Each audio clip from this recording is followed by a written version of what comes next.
50 guests sat inside a church dressed in joy, believing they were about to witness a beginning.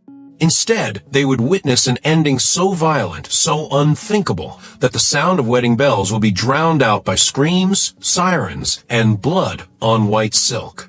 On September 23rd, inside Holy Cross Baptist Church in Tulsa, Oklahoma, a bride would take her final breath at the altar, stabbed not by a stranger, not by an intruder, but by the one woman who should have been standing beside her in celebration, the groom's own mother. What happened that day was not sudden. It was years in the making. And it all began with a secret buried for a decade, waiting for the worst possible moment to rise. This is not a story about jealousy alone. It is a story about guilt that never healed, rage that fermented in silence, and a past mistake that refused to stay buried. It is the story of Kira Lejoy, a bride who believed love could outgrow history, and Ivina Collins, a mother who believed justice could only be delivered with her own hands. What unfolded on that altar would fracture two families forever and leave an entire community asking the same question. Could this tragedy have been stopped, or was it always inevitable? Kira Lejoy woke before dawn in her childhood bedroom, the same room where she had once studied for exams, cried over heartbreaks, and dreamed about the future. The house was silent, wrapped in that fragile stillness that exists only before sunrise, when the world seems to hold its breath. Her heart, however, refused to be calm. It pounded hard against her chest, fast and insistent, as if it already knew something her mind refused to accept. Today, she reminded herself. Not tomorrow. Today, she would marry Darius Collins, the man she had loved for 5 years, the man who made her believe that redemption was real and that the future could be stronger than the past. She turned on her side and stared at the wedding dress hanging from a closet door. Snow-white silk caught the faint pre-dawn light, shimmering softly, almost glowing. For a moment, excitement washed over her, warm and familiar. This was the day she had imagined since Darius proposed on the shore of the lake where they had shared their first kiss. The memory steadied her. She rose from bed and walked to the window, looking out over the quiet Tulsa neighborhood where old oak trees lined manicured lawns. This was one of the city's oldest districts, home to generations of successful African-American families. Her parents had built their lives here from nothing. Her father, Jerome, growing a transportation company brick by brick, and her mother, Ruth, turning a single grocery store into a thriving chain. Kira had been raised on stability, ambition, and faith in tomorrow. And yet, standing there in the half-light, unease crept into her chest, uninvited and cold. By mid-morning, the house buzzed with activity. Ruth Lejoy moved through the downstairs like a general before battle, phone pressed to her ear, checking guest lists and confirming schedules. Her voice was steady, confident, reassuring, everything Kira desperately needed. Upstairs, Tiana Reifraftoft, Kira's best friend from college and now a nurse at St. Francis Hospital, burst into the room with infectious energy, calling her bride and pulling her into a tight hug.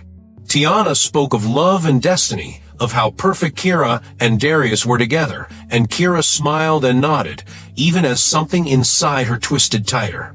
There were things Tiana didn't know. Things no one knew. Things Kira had locked away 10 years ago and prayed would never resurface. When Ruth came upstairs carrying tea and toast, her mother's eyes lingered on her face just a second too long. She noticed the paleness, the tension around Kira's eyes. Ruth spoke gently, recalling her own wedding day and how fear vanished the moment she saw Jerome at the altar. Kira listened, smiled, and swallowed her nerves along with dry toast. As Tiana helped her into the dress, button by button, Kira watched her reflection transform into the image of a bride she barely recognized, elegant, composed, radiant. Praise filled the room. Her parents beamed. Jerome kissed her forehead and told her how proud he was.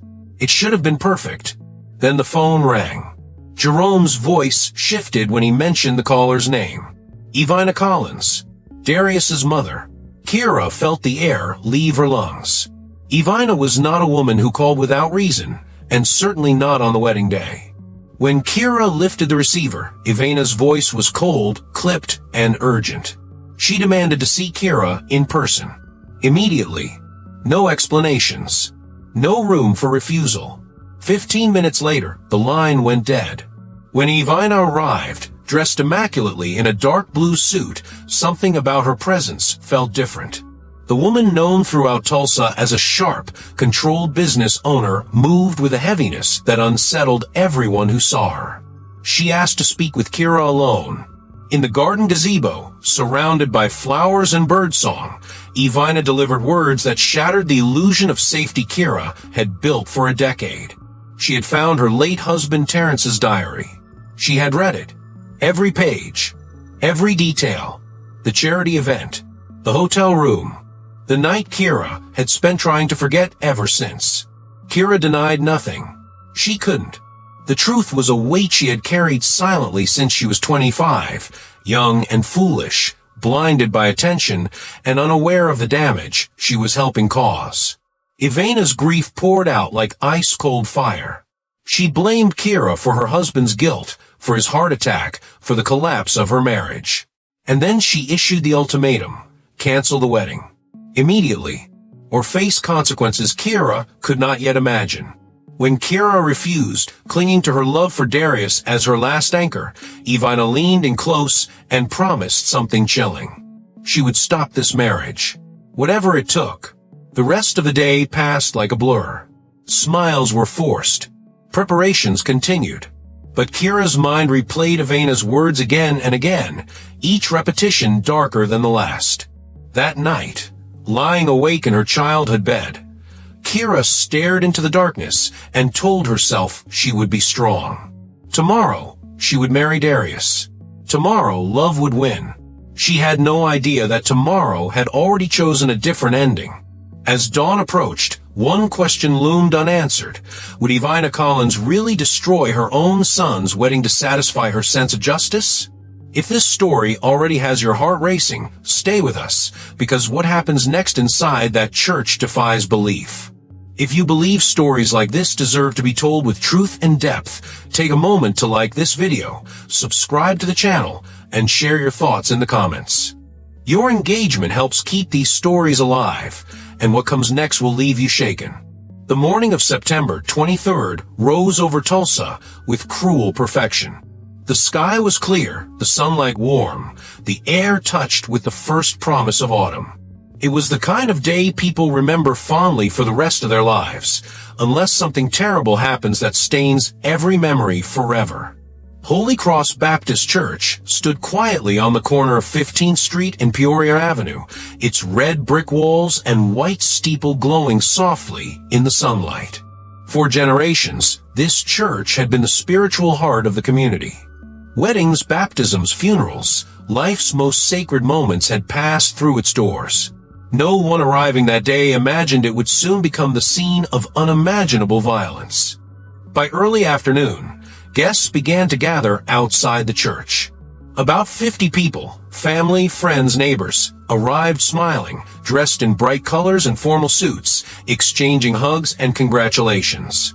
The Lejoy and Collins families had known each other for decades. Their children had grown up together, attended the same schools, sat in the same pews. This wedding was not just a union of two people. It was a celebration of community, history, and shared roots. Laughter drifted across the steps. Cameras clicked. Everything looked exactly as it should. When a white limousine pulled up, conversations softened into excited murmurs. Jerome stepped out first, straightening his jacket before offering his hand to Ruth. She looked radiant, pride shining through her carefully composed smile. Then Kira emerged. For a brief moment, the world seemed to pause. Her dress caught the sunlight, her veil fluttered gently, and a collective hush fell over the crowd. She was breathtaking. But those who knew her well noticed what others did not: the tension in her shoulders, the tightness around her eyes, the way her fingers trembled as she clutched her bouquet. Tiana moved to her side immediately, whispering encouragement, reminding her to breathe. Kira nodded, scanning the crowd almost unconsciously. She was looking for one face she prayed not to see yet. Evina Collins was nowhere in sight. That absence did not comfort her, it only deepened the knot in her chest. She told herself to focus on Darius, on the man who was moments away from becoming her husband, the man who believed in her without question. Then a black SUV pulled up. Darius stepped out, tall and confident in his black suit, silver tie catching the light. The moment he saw Kira, his face softened into that familiar smile, the one that had carried her through doubts and fears for years. He crossed the distance quickly, ignoring greetings, pulling her into a careful embrace. He told her she was beautiful, that he loved her, that nothing else mattered. For a fleeting second, Kira believed him. She pressed her face against his shoulder and let herself pretend the past could not reach them here. But it did. Evina emerged from the SUV last. She moved slowly, deliberately, dressed in a dark blue dress that seemed almost severe against the brightness of the day. Her hair was pulled back tightly, her face pale and set in something colder than anger. She clutched a black leather handbag as if it were an anchor. Conversations around them faltered. Smiles faded. Even those who did not know what was coming sensed the shift in the air. When Darius called out to his mother, she did not respond with warmth. She did not smile. She stopped several steps away, her gaze fixed on Kira with an intensity that made the bride's breath hitch. And then, in a voice sharp enough to cut through the gathering, Evina announced that there would be no ceremony. Shock rippled through the crowd. Ruth and Jerome rushed forward, trying to calm the situation, trying to reason with a woman who no longer seemed interested in reason. Evina spoke loudly, deliberately, ensuring every word reached every ear. She told them about the diary, about her late husband Terrence, about what she had discovered hidden in the attic. Darius protested, confused and shaken, but Evina silenced him with a fury he had never seen directed at him before. Then she turned fully toward Kira. She spoke of a charity event 10 years earlier, of wine, of a hotel room, of betrayal. Each word landed like a physical blow. The silence that followed was absolute, broken only by gasps and whispers as understanding spread across the guests' faces. Kira swayed, Tiana gripping her arm to keep her standing. Darius stared at his mother, then at Kira, disbelief warring with dawning horror. Kira did not deny it. She couldn't. Her silence was louder than any confession. Darius begged her to speak, to deny it, to tell him his mother was wrong. Tears streamed down Kira's face, but no words came. The truth, once dragged into the light, refused to be pushed back into the shadows. Evina pressed on, describing her husband's guilt, his shame, his death. She blamed Kira for everything she had lost. The guests stood frozen, witnessing a wedding unravel into a public reckoning. Then Darius did something no one expected.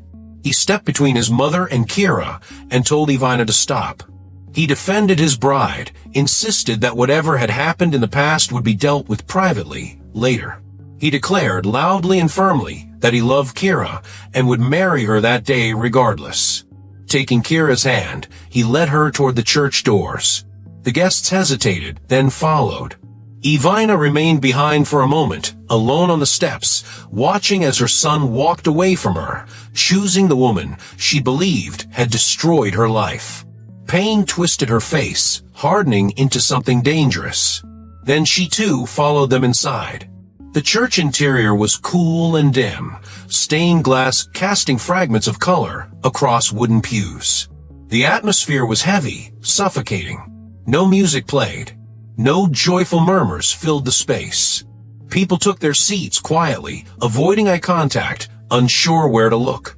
Evina sat alone in the front row, her handbag placed carefully beside her. Her hands rested on her knees, but her eyes never left Kira. At the altar, Reverend Samuel Conincade began the ceremony with a trembling voice. He had officiated hundreds of weddings, but never under circumstances like these. His words echoed through the church, speaking of love, commitment, faith. Each phrase felt painfully ironic. Kira stood rigid, her dress suddenly feeling like a costume she no longer deserved. Darius squeezed her hand, whispering reassurances even as his own hands shook. When the priest asked Darius if he took Kira as his wife, his answer was firm. "I do." Relief rippled faintly through the room. When it was Kira's turn, her voice barely carried, but she answered. The ceremony moved forward, fragile and strained, like glass about to shatter. Then came the question no one wanted to hear. If anyone here knows of a reason why these two should not be joined in marriage. The silence stretched unbearably. "I object." Ivana's voice rang out, sharp and hysterical. She rose from her seat and strode down the aisle, clutching her handbag. Panic erupted. Guests stood. Darius stepped toward her, begging her to stop. But she moved past him, her hand disappearing into her purse. When it re-emerged, steel glinted in the church light. Screams tore through the sanctuary as Ivana grabbed Kira and pressed the knife to her throat. Chaos exploded. Ruth tried to rush forward but was held back. The priest pleaded. Darius froze, terror etched into his face. Blood began to bead where the blade touched Kira's skin. Ivana demanded a confession. She demanded the truth. And under the weight of that blade, with her life hanging in the balance, Kira finally broke. As Ivana's grip tightened and blood began to flow, one terrifying question hung in the air. Was this about exposure, or something far more final? This story is reaching a breaking point, and what happens next is devastating. If you're still with us, like this video, subscribe to the channel, and leave your thoughts in the comments. Your support helps us tell these stories with the depth and respect they deserve. Part 3 will reveal the moment everything went wrong, and the consequences that followed. The church froze in a moment that felt suspended outside of time. 50 people stood or sat in stunned silence as Kira Lejoy, dressed in white, trembled beneath the cold pressure of a knife at her throat. Her breathing came in shallow gasps, each one scraping against the steel that rested against her skin. Blood had already begun to bead where the blade had nicked her neck, a thin, terrible contrast against the purity of her wedding dress. The sanctuary that had hosted generations of sacred vows now felt violated, its holiness cracked open by fear. Ivana Collins' voice filled the space, sharp and shaking, yet terrifyingly controlled. She demanded the truth, demanded that Kira speak aloud the secret that had festered in her heart for 10 long years. Darius stood just feet away, arms half raised, afraid that any sudden movement would end his fiancée's life. His face was contorted with terror and disbelief, his mind unable to reconcile the woman who raised him with the woman now holding a knife to the woman he loved. Under that unbearable pressure, Kira's strength finally collapsed. Her knees buckled slightly, her hands trembling as tears streamed freely down her face. The weight of secret, the guilt she had carried in silence, the fear that had haunted her since the night Ivana confronted her in the garden, all of it crushed her at once. With her voice breaking and barely able to rise above a whisper, she confessed.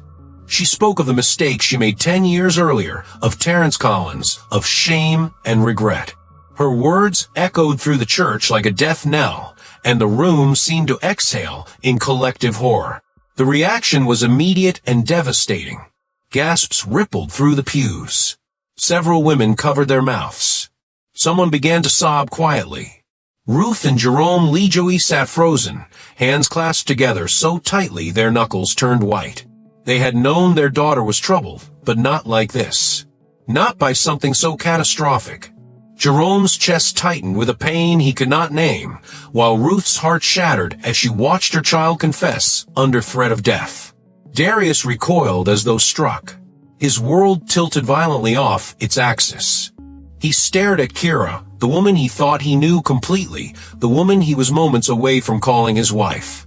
His lips parted as if to speak, but no sound came. Betrayal, confusion, love, and heartbreak collided inside him, leaving him paralyzed.